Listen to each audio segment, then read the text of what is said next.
The Exploration Company a choqué l'industrie spatiale. Que se passe-t-il sur le programme Starship?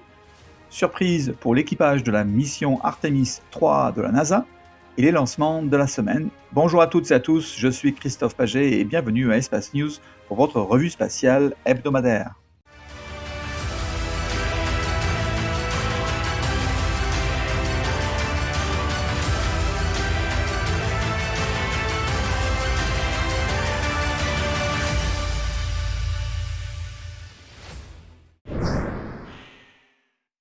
La compagnie européenne The Exploration Company travaille sur sa capsule spatiale Nix, modulaire et éco-énergétique, conçue pour être réutilisable jusqu'à 10 fois.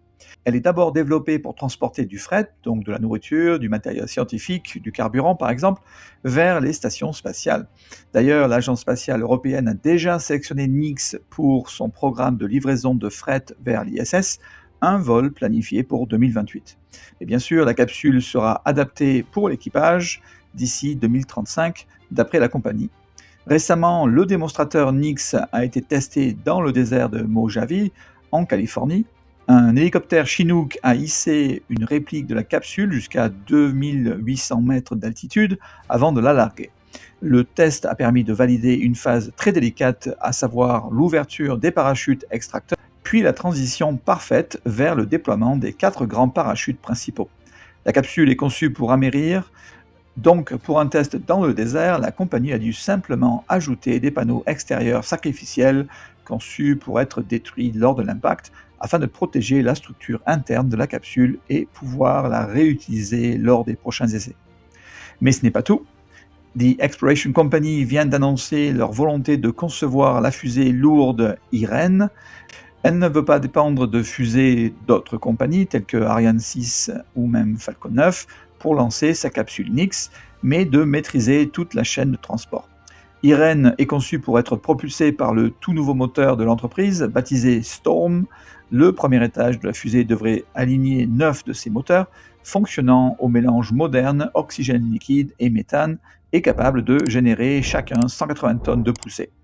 Irene est qualifiée par l'entreprise de concept à long terme. Le développement d'une telle fusée prendra plusieurs années, probablement pas avant le début des années 2030, mais en tout cas, ils ont déjà bien progressé sur le moteur Storm, comme vous pouvez le voir sur cette image. À Starbase, le premier étage numéro 20 a quitté le site de production pour se rendre au site de test de Massey.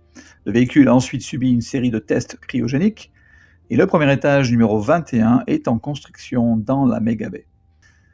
À Cape Canaveral, SpaceX a commencé l'installation de ses 2 tours Mekazila au site de lancement numéro 37 et même bien progressé sur le site de lancement numéro 39A. La NASA a sélectionné son équipage pour la prochaine mission Artemis 3. Bien sûr, on retrouve des astronautes de la NASA, mais cette fois-ci, on a un astronaute de l'ESA, quelqu'un que vous avez peut-être vu voler avec des vaisseaux Soyouz et séjourner plus de 360 jours à la Station spatiale internationale. Je veux parler du pilote de chasse de l'armée de l'air italienne, colonel Luca Parmitano. Son vol est prévu en 2027, où il sera le pilote de la capsule Orion. Le 5 juin, CASC a lancé une longue marche 8 depuis la Chine pour sa mission Space Sail Polar Group 12, un lot de 18 satellites pour Internet chinois de la constellation Space Sail. Le 7 juin, SpaceX a lancé une Falcon 9 depuis la Californie pour une mission Starlink Group 1743. Le premier étage a volé pour la 10e fois et a atterri sur le drone ship Of Course I Still Love You. Le 8 juin, SpaceX a lancé une autre Falcon 9 depuis la Floride pour une mission Starlink Group 1035. Le premier étage a volé pour la 35e fois et a atterri sur le drone ship A Ship Full of Gravitas. Le 9 juin, Landspace a lancé une Zhouke 2E Bloc 2 depuis la Chine pour une mission SpaceSail DTC avec 2 satellites SpaceSail Direct-to-Cell pour tester une nouvelle technologie de communication pour téléphone mobile et le China Mobile numéro 2. Le 11 juin, Rocket Lab a lancé une fusée Electron depuis la Virginie pour une mission HASTE Curveball, une mission spatiale militaire hautement confidentielle. Le même jour, CASC a lancé une longue marche 5 depuis la Chine pour sa mission TJSW-25, une charge utile militaire chinoise hautement classifiée, mais qui pèserait entre 5 et 7 tonnes, compte tenu que le lanceur est le plus puissant de la flotte chinoise.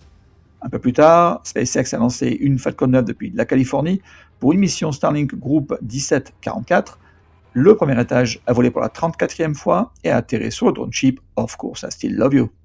En résumé, du 1er janvier au 11 juin 2026, 134 fusées ont été lancées avec succès, 86 provenaient d'une entreprise américaine. Parmi cela, 55 étaient des missions de Starlink de SpaceX et 36 de Chine. Je vous quitte cette semaine avec une image prise par le télescope spatial James Webb qui dévoile Verstelund 2 comme une pouponnière d'étoiles lumineuses où de jeunes étoiles massives façonnent des nuages flamboyants de gaz et de poussière. Elle est située à environ 20 000 années-lumière de la Terre, dans la constellation de la Carène.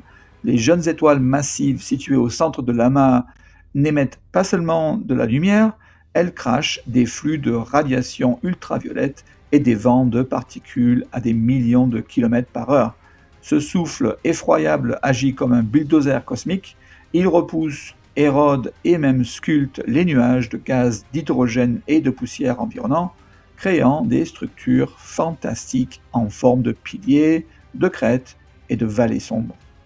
Merci d'avoir regardé votre chaîne Espace News. À bientôt pour un nouvel épisode de votre Actualité spatiale.